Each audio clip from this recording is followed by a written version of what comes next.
The quiet suburbs of London, typically bastions of safety and routine, often lull us into a dangerous, deceptive sense of security. We believe the walls of our homes are impermeable shields, capable of deflecting the true darkness of the world. Yet, the 21st century predator operates not on cobblestone streets, but across fiber optic lines. This is where the nightmare began for Zoran, an earnest 18-year-old whose virtual life, far from being a harmless pastime, became a magnet for a horror that redefined his family's reality. Zoran was, by all accounts, a typical teenager, bright, restless, and seeking validation in the vast competitive ecosystem of online gaming. He was dedicated, often spending late nights in his room bathed in the aggressive, colorful glow of his monitors. It was within a massive competitive war game that his talent shone, quickly catching the eye of a legendary, high-ranking player known simply as the Slammer. The connection was immediate and intoxicating. Zoran, flattered and excited to be acknowledged by a figure he admired, accepted a Facebook friend request from the person behind the alias, who went by the name Cage. This was the first breach. Cage wasn't just a gaming buddy. He was a master manipulator. The conversation subtly shifted from strategy guides and battle tactics to Zoran's personal frustrations, his academic stress, and his quiet resentment of his parents' protective concern. Cage became alarmingly possessive, demanding Zoran's time with insistent, late-night messages, often laced with criticism veiled as camaraderie. It was a slow psychological intrusion that Zoran, captivated by the attention, was eager to conceal. He kept this friendship a complete secret from his loving parents, David and Grace, mistaking his complicity for independence. The invisible line separating the digital world from Zoran's physical life had already begun to dissolve. The digital boundary was not just breached. It was violently shattered one dreary afternoon outside Zoran's secondary school. Zoran, headset still around his neck, found a man leaning against a rusted fence post 50 yards from the main gate. This was the moment the legend of the Slammer became the flesh and blood terror of Cage. The man who materialized defied all modern expectations of an online acquaintance. Cage was disheveled, clad in thick, boggy, unwashed clothes, his presence radiating sickness and neglect. His face was gaunt, his eyes were restless and darting, the perpetual vigilance of an addict, and a distinct, unnerving scratch scar traced a jagged line across his cheek. He looked every bit the drug-addicted person Zoran's gut instinctively recoiled from. Yet Cage's smile was wide and predatory, a terrible contrast to his appearance.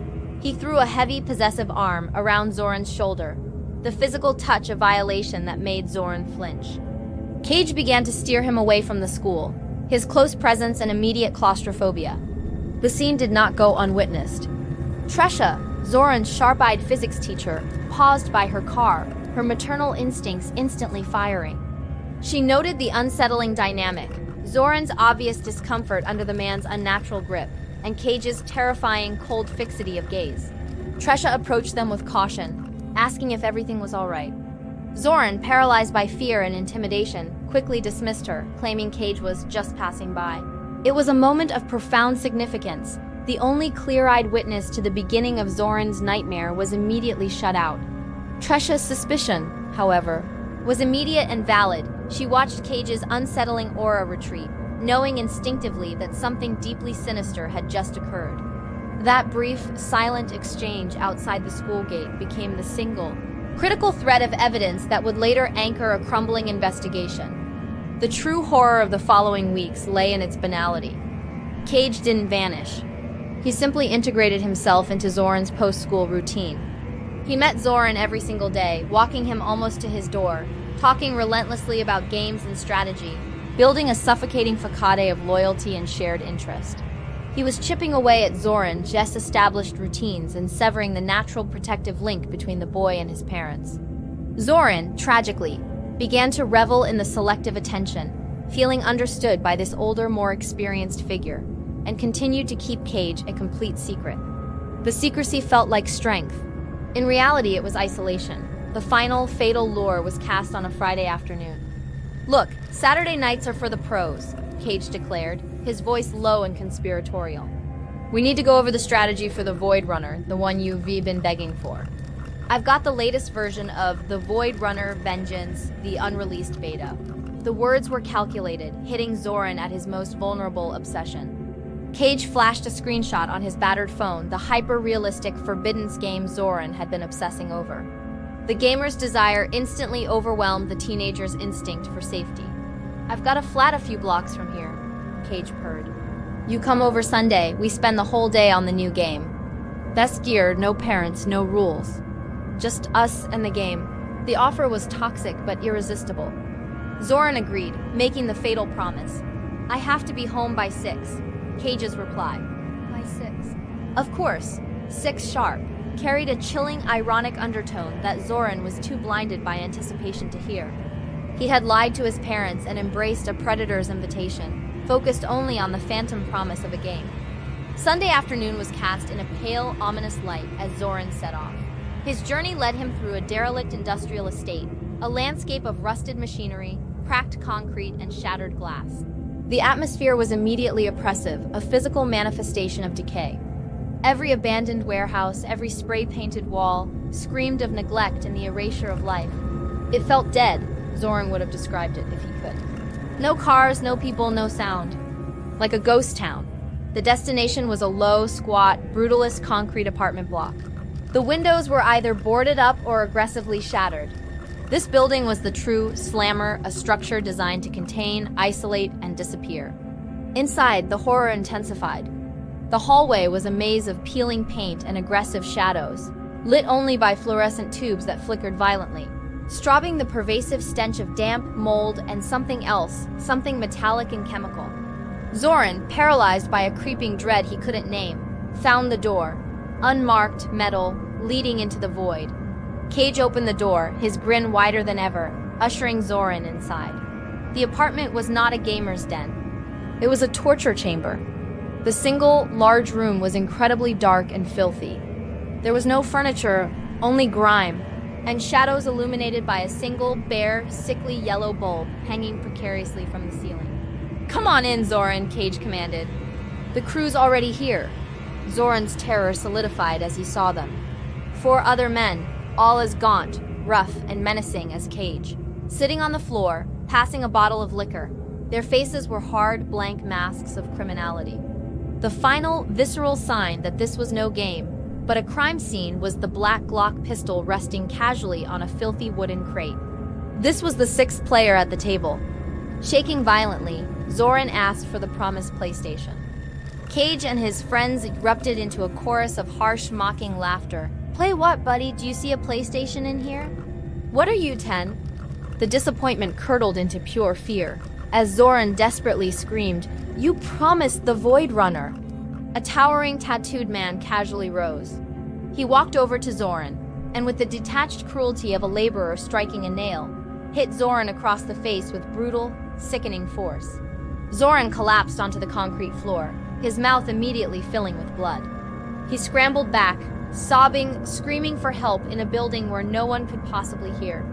Cage loomed over him, his face contorted into something genuinely horrible, something devoid of humanity. "There's no use crying, buddy. You wanted to play, right? Let's play now." The game had transitioned from a console to a brutal, physical terror, leaving Zoran utterly alone and captive to the absolute worst of human nature. 48 hours later, David and Grace Shaw filed a missing person report, their suburban stability collapsing into chaos. The case was assigned to Detective Ethan, a large, muscular man whose physical presence was matched only by his meticulous, detail-oriented mind. Ethan, recognizing the crushing fear in Grace's eyes, made a promise he rarely risked. "I will find your son within 2 days." It was a promise rooted in determination, not certainty. Ethan's methodical investigation started with the last known location, the school. Tresha, the physics teacher, provided the critical lead. She described the man's appearance, his distinct scratch scar, and the name Cage. Security footage quickly yielded a high-resolution image. The forensic team, meanwhile, tore through Zoran's gaming rig. They found no last name for Cage, no useful IP address outside the gaming platform. But they found the key, the consistent, private chat logs from the online handle, the Slammer. Ethan pieced it together, a targeted, calculated grooming process using a revered gaming persona as the lure. The breakthrough came 2 days after Zoran vanished. Ethan, working on a hunch, patrolled a known troubled area and spotted a disturbance, A man viciously fighting another man on the street.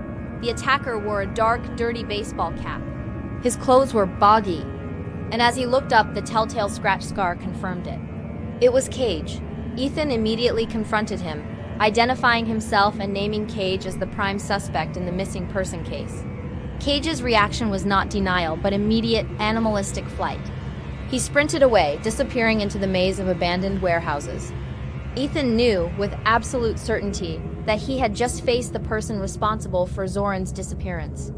The calculated violence of the street fight confirmed Cage's capacity for brutality.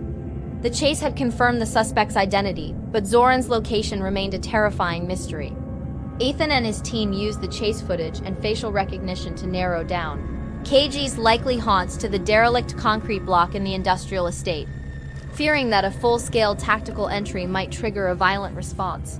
Endangering Zoran if he were still alive, Ethan made the critical, high-risk decision to go into the flat alone first, hoping for a silent entry to secure evidence. The oppressive silence of the empty flat was almost worse than confrontation. Cage and his associates had fled, but the stench of decay and something metallic lingered. Ethan swept the room, his gun drawn, until his light caught a small, dark bundle near a stack of moldy crates. It was a collection of Polaroid photographs. Ethan picked them up, his large, muscular hand trembling slightly. The images were not clues to Zoran's location, but a terrifying window into his final moments of consciousness. They were grainy, cruelly lit snapshots of Zoran, bound, beaten, bruised, and weeping with an expression of pure, hopeless terror. In one image, his mouth was sealed with duct tape.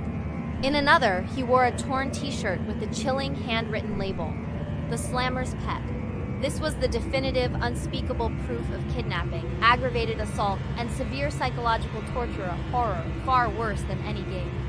The photos were the ghost Zoran had left behind, a spectral record of his agonizing isolation. The evidence was collected, and Cage was quickly apprehended and brought to trial. 6 months later, the court delivered its sentence, 10 years of hard prison time and a $100,000 fine. But justice, served in a courtroom, offered no comfort to the Shaw family. Despite relentless searches of the property and every abandoned building in the vicinity, no physical evidence of Zoran's fate was ever found. He was not there, and Cage, adhering to the code of his silent world, never confessed to anything more than Zoran leaving the flat voluntarily. Zoran is still missing until today. His parents still wait, their lives defined by the agonizing possibility that their son was killed, sold, or subjected to some fate too terrible to contemplate. The truth remains permanently buried in the silence of that ghost town flat, a cold, unresolved case that haunts the London suburbs. This story is a stark, horrifying reminder that the greatest threats in the modern world often come wrapped in digital camouflage. The lure of the online world, the craving for attention, and the false camaraderie of a legend can blind even the most sensible young adults.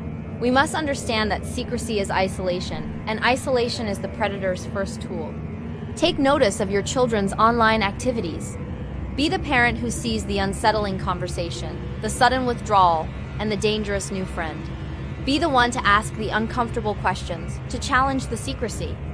Only you can be the Detective Ethan for your child, protecting them from the insidious threats lurking behind an anonymous screen name in this dark, silent world. Please like, share, and subscribe to this channel for more interesting stories.